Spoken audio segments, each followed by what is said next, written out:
Welcome to Planet Cellar, where the financial security is strong. Sabrina, I'm your host, we learn all day and all night. Your money, business, investing, it's our family culture. Come and join the fun, empower yourself. Use yourself in my knowledge, let the information take control. I'm Planet Cellar, where your financial rights are always those. Learn like there's no tomorrow. Feel the energy inside. We're the whitecaser.com nation. Let's groove and vibe. Groove and vibe.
Can you envision a world where you and your family in America and those who immigrated from Africa and the Caribbean could receive immersive financial education and invest in fractional and whole shares of U.S. publicly traded companies?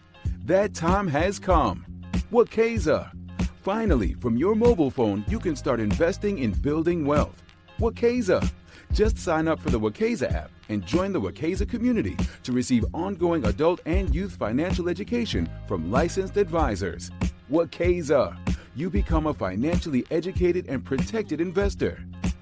Wakeza has one empowering objective: creating financial inclusion and your family's generational wealth for the African diaspora. Wakeza. What if I told you your child could become an educated consumer, investor, entrepreneur, and a philanthropist, all from the comfort of your laptop or mobile phone? And could learn how to manage one of the world's most powerful currencies, money. It's true. I'm Sienna. And I'm Dante, and we are both World of Money Youth Board members. I know firsthand how life-changing it is to be financially capable. When I was 11, my parents enrolled me and my siblings in the World of Money Institute, where I learned how to budget, invest, and donate my money. I first attended World of Money when I was 12, and now, like us, over 5,000 young people globally and growing. Your child also can become financially educated with the World of Money online course. This award-winning financial education program is tailored for ages 7 through 21. Our course provides 160 self-guided lessons, videos, activities, quizzes, live homerooms, and scheduled town halls. During the course, your child will learn about budgeting and saving, compound interest, artificial intelligence, and so much more. Give your child the foundation for their financial security and generational wealth.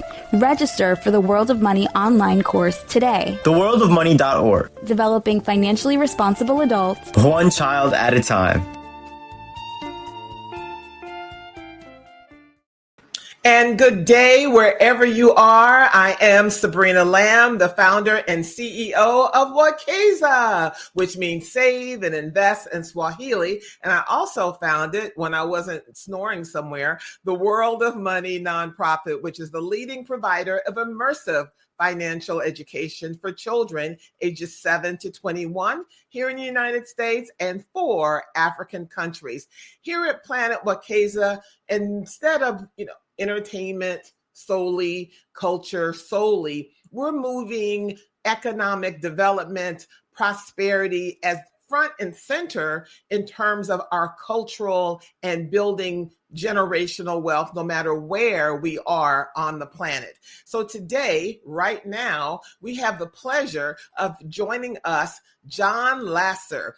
He is an entrepreneur who masterfully, you have to get my words straight, blends comedy with social impact. Jon is the founder and CEO of BLAPP, an innovative app connecting consumers with Black-owned businesses nationwide. Now, you might know him from Comedy Central, BET, or the resident host at the legendary Comedy Cellar, where he's been making audiences laugh for over 2 decades. But in 2020, Jon took his passion for community empowerment to the tech world, creating BLAPP to drive economic growth in Black communities. So currently, he continues to use his combination of business insight, stand-up comedy, and dedication to social change makes him one of the most compelling voices in both entertainment and entrepreneurship.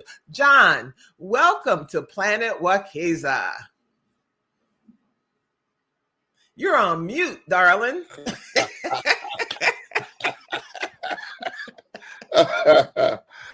Well, thank you. I sound very impressive on Planet Wakeza. I need to be on here more often. I'm like, oh, that's me. Yeah. That is all you. So as a former stand-up comic myself, I love when comics or those who are in the arts pivot a little bit, but while still working in the business, but understanding the power of entrepreneurship in addition to performing. What was that tipping point for you? And actually, before you answer that question, tell us a little bit about yourself. You're not originally from New York City, correct?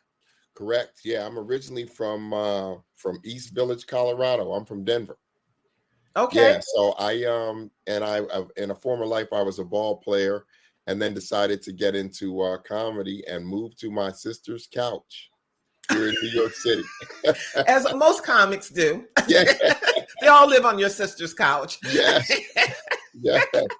I was living on my sister's couch, eating out of her refrigerator here in Fort Greene. And then I stuck with it.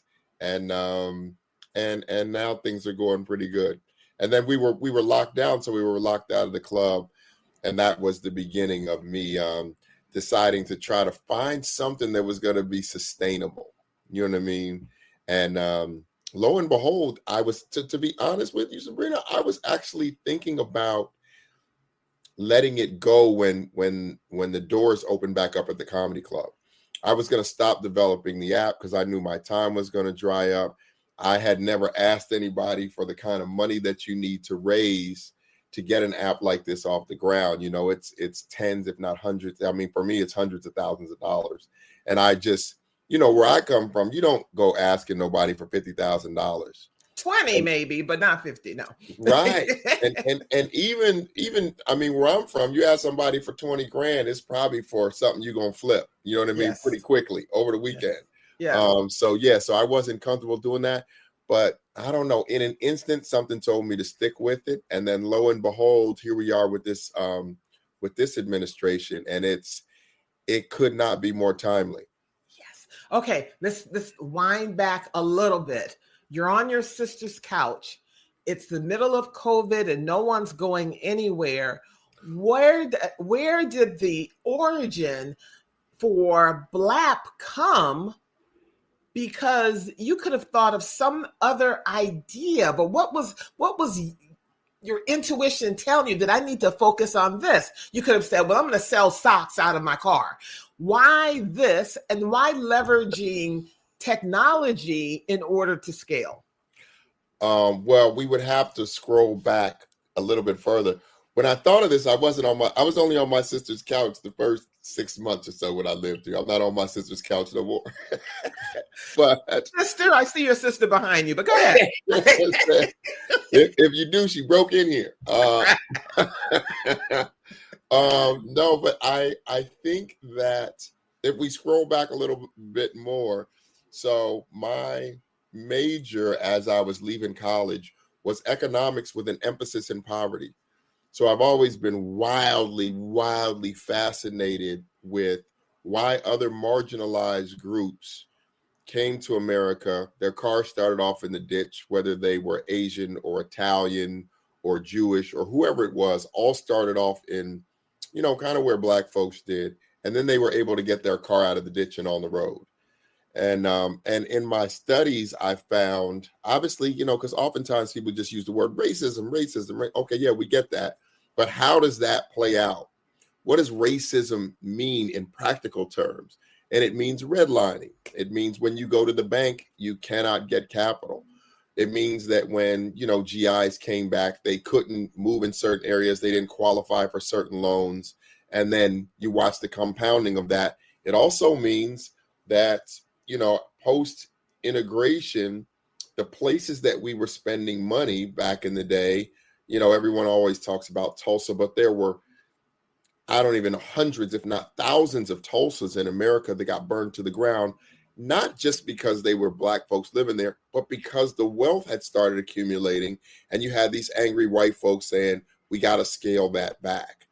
So then once, we decided, I think that Martin Luther King's most kind of crowning, the thing that kind of brought him to national prominence was that Montgomery bus boycott, which to me is a microcosm of what we're going through now.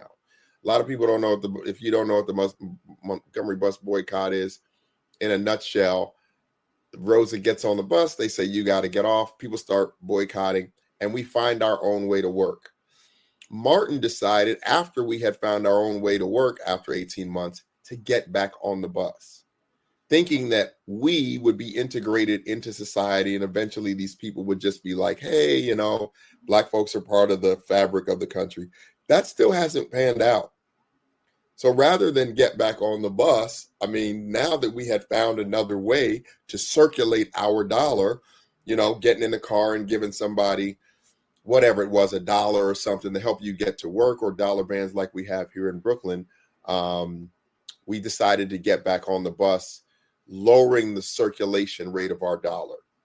And therein lies the problem. Oftentimes we talk about a lot of nonsensical things. Oh, the man this and the man that, but it's like, well, what are you wearing? I saw a sister the other day, she's going off about how racist Donald Trump is and how racist Elon Musk is. And she's sitting in a Tesla. You know what I mean? So really, we got to start. Can you repeat that again for the people in the back? Go ahead. You know what I mean? You sitting there complaining about Trump and Elon Musk, and you are literally sitting in a Tesla. And that, to me, summarizes the problem. I tell a joke on stage, and the premise of the joke is that Black folks, we speak English, but we don't speak American. So English is what you and I are speaking right now. That's not how you get things changed in America. This is a capitalist society. That's what America is, capitalism. If you're not speaking with your wallet, no one's listening. Period. Full stop. And I knew that from studying what I studied in college, that the circulation of the dollar was probably, because even if people don't like you, if we know how to spend our money, they will respect us. Mm-hmm. And if they respect you, then you don't have to worry about them at Target pulling out of DEI, at Walmart pulling out of DEI, because you know what they will think? These folks know what to do with their dollars. This will cost everyone if we do this. But we've not spoke American yet, so they disrespect us and do it anyway. In their mind, these dumb niggas will come spend here at Target and Walmart anyway. We're joined by Jon Laster, founder and CEO of BLAPP. That's how I'm always going to say it, BLAPP, and stand-up comedy. The app, you can download it right now at blappapp.com. That's actually the website, and can link you to download the app. Okay, but those are all realities. Yes, those are realities.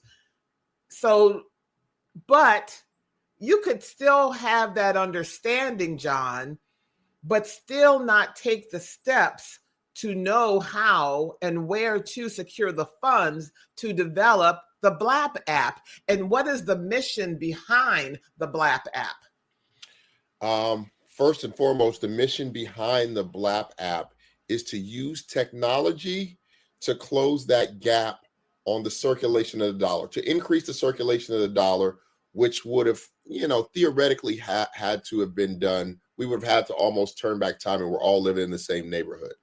And integration did away with that. So now instead of going to, Uncle Chuck's coffee place, we're going to spend it at Starbucks. And none of these companies are putting anything back into our community. We see our hip hop artists talking about, we make the culture. Do you? Or does Gucci? Because you look like a damn fool yelling and screaming about these Birkin bags. Birkin ain't never put $1 into an HBCU and never will. They are laughing at us. We are a running joke. Now, let me say this. I am giving grace to anyone who's done it in the past. Reason being, like you said, what is BLAPP? I'm trying to put alternative, never mind the boycotts. Let's find something else to do. And I will also give grace in the way that people shop. It's got to be easy. We're used to doing things online. There's a cart on BLAPP. There's a checkout on BLAPP. You can check out with Apple Pay. You can check out with Google Pay, the way you normally shop. You don't got to go to some foreign website. You see what you like, check it out. My boy, we was eating breakfast the other day. The waitress says, "Hey, are you ready for your coffee, sir?" He had just come back from the bathroom. She said, "Yeah." He said, "What's going on with BLAPP?" I said, "We got the e-commerce platform up." He goes on and buys one of these sweatshirts. He says, "I always wanted one of these." He clicks on it, adds it to the cart. He said, "You got Apple Pay?" He double clicks. She puts the coffee down. He said, "Are you telling me I just bought a sweatshirt on this app before she could get that coffee across the restaurant?" That's how easy it has to be. So Brilliant. What are we doing at BLAPP? That's what I'm doing at BLAPP. Brilliant. So what has been the response, and what type of Black-owned businesses are on BLAPP, and how do you vet whether the businesses are Black-owned or Black-led? We, as of now, are actually in contact with the merchants. So we know that they're Black-owned for now. Now, that's going to be more difficult as we stretch out, because there's around 18,000 businesses right now that want to get on the BLAPP. Currently, we're at 3. We needed an onboarding. We needed an onboarding system that could be scaled, which I should have in my hands by tomorrow. And then we'll start handing that link out to maybe another 15, 20 businesses next week. Mm-hmm. Following week, we'll probably give it to another 50, another 200, just to make sure everything's working. But right now, we're in contact, and then we'll find, I don't know, I guess we'll find more and more professional ways of making sure that the business is Black-owned. But so far, to be honest with you, we have not found that people are pretending to be Black. I'm not saying we won't run into that, but so far, so good. I mean, there could be a Black president, but everyone behind them is not Black. So, and does that matter? And what does it mean to be Black-owned? Actually? It means that your business needs to be 50% Black-owned. Mm-hmm. Half of the ownership of your business. I'll give you an example. The first thing that I ever bought on BLAPP was a friend of mine had a birthday. And I said, I'm going to go, I can look into a liquor store right now across the street from my house where I'm sitting right now. I can see in there right now. It's a wine shop. And I said, I'll go get you some wine. I was working on the prototype for BLAPP, and it had just started working. And I'll never forget, my friend said, "Why don't you use your app?" And I'm so in the weeds that I forgot, oh my God, there was a wine icon that we used to have on the app. I hit it and find out that there's a Black-owned liquor store 2 blocks away here in Bed-Stuy. Wow. I go down there, and there's this older white guy behind the counter. And I said, "Hey, do you have any Black-owned liquor in here?" And he said, "Yeah, we got a whole shelf over there." Mm-hmm. And I said, "Oh, great, man. Thank you." I said, I built this app, and I was hoping that it was working, but clearly it's not working. It's for Black-owned business. He said, "Oh, it probably popped up because my wife is Black, and she opened this liquor store. I just happen to be working here. So technically, it's 50-50. Got it. But we'll take it. Right. And so a business owner, a Black business owner, needs to intentionally reach out to BLAPP in order to be included in the business. It doesn't automatically populate. Well, it does automatically populate because our API is scraping businesses that identified as Black-owned on Google. Now, the technology is not perfect. So I had some people hit me, "Hey, John, this isn't Black-owned." And I was like, "Hey, there's a flagging, you can just hit a flag and it'll flag those businesses that are not Black-owned." to make sure that the app is more and more accurate. We're making an adjustment so it's easier for people to find the flag, because somehow it's been difficult, and that's a design flaw on our end that will get straightened out. But the app gets a little more accurate every day, because let me tell you something, Black folks will let you know. Oh my gosh. My God. They will let you know. So tell us some of the feedback that you received from the business owners. What kind of increase in revenues, of greater awareness of their businesses? I had I have a tough time talking about this because I get so emotional. Because, most of the time during the day, what I'm doing is the blocking and tackling, making sure that the business is growing. We need to get this right. This is moving too slow, this, that, the other. But when you talk to the people that it's affecting, you forget, oh my God, there's all these people out there that I'm always thinking, oh, there's a couple people using it, but you just don't realize. There's a guy who stopped me at the Comedy Cellar. I bring a comedian on, I go up the steps, and this guy comes up. He points at the logo on my shirt. He said, hey, man, if you know anybody that works at that business, you tell him I said thank you. And I said, he's a little drunk. I said, yeah, man, I'll let him know. He don't know what he's talking about. This is like 2 years ago when I first started the app. Yeah. And then he gets a little upset. He said, hey, I'm trying to tell you something, man. If you know anyone, man. And I said, yeah, whatever. If you know anyone that works at that app. And when he said that, I was like, this guy does know what he's talking about. He said, you tell him I said thank you. So I said, I had to tell him, hey, man, this is my company, whatever. He pulls his wallet out. He's starting to get choked up. And I was like, yo, why are you getting all emotional? He said, somebody came in my office. They were looking for a Black-owned law firm. They found me on your app. Me and my wife were packing up our office to leave. And they gave me a $5,000 a month retainer for the next 3 years. And he said the guy was also giving me a referral. And he said, hey, man, $10,000 a month might not be that much to you, but to me and my family, it meant everything.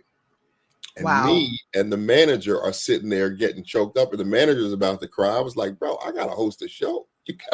You got to get your ass out of here. Exactly.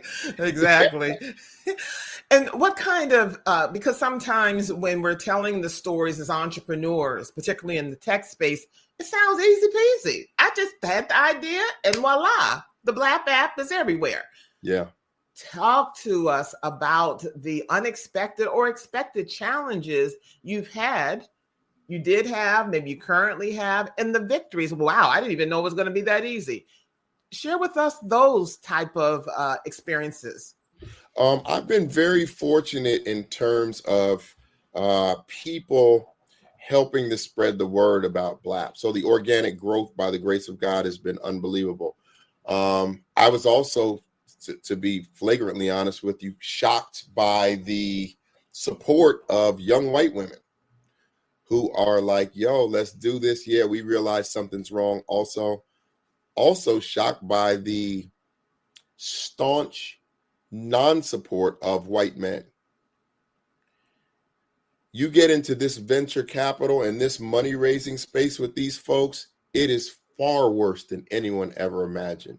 I don't think that most people know that the average that now, as of the end of 2024, the money from venture, let's just call it finance, because a lot of these people, it's all the same kind of person, right? And they're aware of it. Venture money that went to Black founders is down to 0.4%. So out of every 100 Black founders, 0.4 person is getting some money from them. Keep in mind that that's just the general. By the time you get to a Series A, it's a tiny fraction of that. So let me be clear. Venture capital, and I know this might be controversial to say, is a whites only business. If we rounded that down, it would be zero. These white folks have told us this is not for you. And all this keying and, oh, if I could get my Series A, stop it. You probably have a better chance of getting hit by lightning, of getting Series A from these people. So raising money And this is from a guy who works at the best comedy club in the history of the world with a megaphone every day. You would think, wait, with over 60,000 businesses and an e-commerce platform that's fully built out, you would think I would be drowning in money. No such luck. No, and that's me. So imagine all of these other founders out here who are looking for where are you getting money from? So, and I have celebrity investors, meaning in my deck, Tiffany Haddish is an investor, Chris Rock's an investor, Tracy Morgan's an investor. You know what I mean? Like, I have all the stuff that people would be like, oh my God, it's a media darling. These people have made it clear, we are going to drown your babies in the bathtub. So let me understand this, because I'm really conflicted about it. Whose duty is it to invest in us but us? Now, of course, we welcome anyone else who's mission aligned, because all money is not good money. You may have someone that wants to invest 20 million and then you've given up your soul because they're not mission aligned. Whose duty really is it to invest in us? Stay with us at Planet White Kids Up. We'll be right back. Stay with us at Planet White Kids Up. We'll be right back.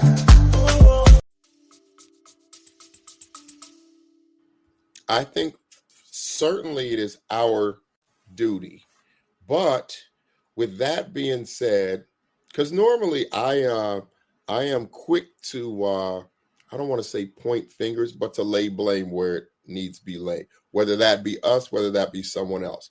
But let me tell you how a tech startup is built, and then you make the decision yourself. The first round of money is called a friends and family money.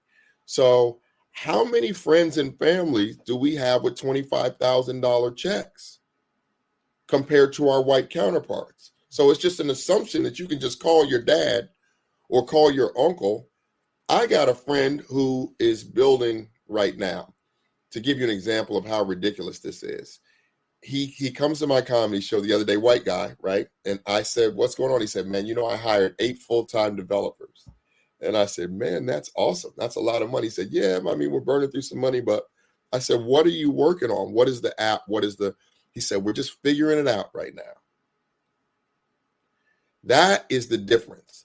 That is a snapshot of the difference between where we are, and he knows where to call to get that money. Of course, if Venture's giving out 99.6% of their money to people like him, that's the place that we find ourselves in. Keep in mind that 0.4%, some of that is allocated to Black women. So I'm out looking for a fraction of 0.4%. Yeah. I just because of that reality, I am inspired by all that we have within our communities. And reality, I can't call, I don't know who I would call, get $25,000. But I think often we ignore the economic power within our own community, whether it's here in the United States or across the African diaspora. And so, but I, definitely hear you absolutely, but that's been the story. I'm interested, or I'm focused on changing the story and changing where, because it's almost like saying someone investing in someone or investing in a business that does not serve your community, right? If someone came to me and said, well, I'm Pakistani and I want you to invest in a Pakistani initiative that's going to benefit the Pakistani community in Pakistan, that wouldn't be for me. Definitely not. And if that were the case where it was just me, it wouldn't be 0.4%. Everybody is not trying to build an app for Black-owned businesses. Otherwise, there would be one already. Yes. I've got a friend who is building an app for happy hours. That's not for Black folks. Mm-hmm. You know what I mean? That's not in the Pakistani community with Pakistanis over in Pakistan. That's for everybody. Yes. Her map is lit up with bars in Manhattan. She can't find money. I got a friend who has a tech startup for weight room gloves with a patent that has air in the damn thing. Wow. These sisters are all, the two sisters who built this company, amazing. They couldn't find a dollar. There's tons of, that's not for Black folks. That's not what I'm doing. Yeah. They couldn't find it. All of our stories are the same. And if it were just me who couldn't find money, I would understand. And I would just go looking in our community and say, I totally get it. That ain't what's happening. That was happening. Definitely a lot of people are knocking on doors, and I just encourage everyone to continue knocking, because you're going to get a lot of no's, and then one day it's going to be, yes, where have you been? Well, I think that the problem is, and anytime there's a problem this big, then there's a solution that would be great for tons of people. That is a dam break. That's right. I just don't think that, I think that we are making a mistake trying to go about things like our white counterparts, like everybody's talking about getting this venture money. I think that's fool's gold. I think that we, when we have these small investment groups, need to not be trying to segregate them. We need to be putting them all together.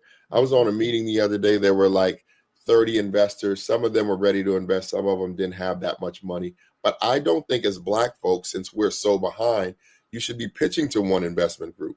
I think we should be pitching to 9 or 10 at the same time. Why? Because we have 1/10 of the wealth. You're not going to catch a car that's doing 75 miles an hour, running 75 miles an hour. You got to be doing 150. You're going to catch something that's moving 70. They have such a head start on us. We need to combine forces. We need to be collaborating at every turn. It's the only way to catch up. It's the only way we're going to have enough money, because they are not here to help. I don't know how many more ways they need to tell us. Absolutely. For us, by us. I mean, just focus on what we have as opposed to what we don't have. And we have a tremendous amount of just resources or ingenuity, of just so many, an opportunity. I think right now in this period that we're in, what a gift. What a gift. If we act on it. Yes. Okay, so in the final moments that we have left, and again, we're joined by Jon Laster, the founder and CEO of BLAPP and stand-up comedian. Is there going to be a time that you're going to pivot away from the stage? I can't do this anymore. It's all BLAPP. I'm all in. In fact, if an investor said, I need you to be off that stage at the Comedy Cellar, I need you to do BLAPP 24/7, you would say what? I would say that that was my idea to do 2 years ago. I was actually going to move to San Francisco, because I was like, hey, this thing is requiring more of my attention. I'll move. And people who are far smarter than me, who I always go to talk to before I make any rash decisions. Some of the best advice ever given to me was from my big brother in comedy. He said, never ask somebody how to get something they don't got. So before I make these moves, I asked people who have built household name startups, and all of them told me that would be the dumbest thing you could do. They were like, you work on a stage where you meet people who are making moves, and you have the bullhorn. You're able to tell the world every night what you're working on. And they were spot on, because that's how I met DoorDash. I met Sephora. That's how I went to the tech startup summit that I went to in Silicon Valley. That's how I got on the Jennifer Hudson show. The producers were sitting there in the front row. You know what I mean? So there's so many people that I come in contact with that feed BLAPP, that allow it to continue to grow, that they were like, that would be the dumbest thing you could do. Absolutely. Final question, Jon. Thank you again for being here. What sector, Black-owned business, what sector that you're not seeing a lot of participation on because they're just not aware of it? What Black-owned businesses are you looking for that's not, that is not on the platform yet? Well, not through a lack of interest, but through a lack of our ability to present it accurately. I would say services. So we're working on a way to get that together accurately, more like an Angie's List or a TaskRabbit. But what we had on there just wasn't up to par. So I pulled that down until we can get it done right.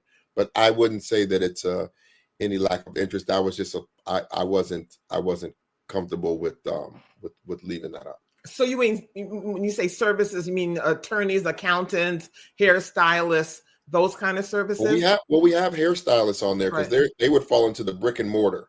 Okay. But I mean services in terms of a contractor.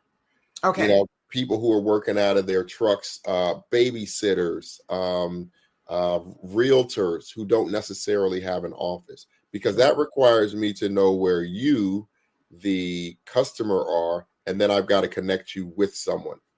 Versus a brick and mortar is going to stay in the same place, and the e-commerce platform that we built can come from anywhere and get to your house. Sure. But these two things have to exist in a services market, and I wasn't comfortable with the accuracy that we had on the app. And the Black-owned businesses that are on BLAPP right now, more so are from what part of the country or the world? Oh, it works around the world. No, I mean, what businesses, where are they located? Is it mostly New York or, Los Angeles? Where do you see? I would say, mostly in the big cities. So yeah, New York, DC, Maryland, Chicago, Houston, Dallas, Denver, LA. Atlanta, of course, is lit up. But yeah, the app works around the world. Excellent. Final moment. Tell us what you want us to know. Apps run on sharing. We have a share the app feature. Somebody shared with 50 people this morning. It pops up in the app thing, but it only takes probably maybe a minute or two to share with 30, 40, 50 people. So if people could take a minute, 2 minutes to share with as many people as they can, it's the lifeblood of these apps. And if anybody knows Keith Lee, tell him to holler at us. We could use the food critic. Yeah, we could use his reviews on the. We could use some collabos with Keith Lee to help get some light on these Black-owned restaurants. How can everyone reach you?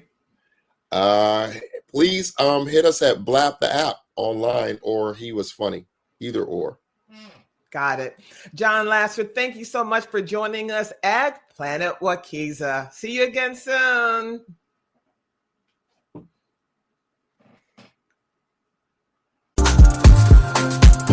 Thank you for joining us on Planet Waukesha, where inside shines so bright. Grateful for your company from morning till night. Your journey in money, business, and investing has just taken flight. You're part of our family, in empowerment we unite. On Planet Waukesha, where your financial dreams ignite. With the Waukesha.com nation, together our futures are bright.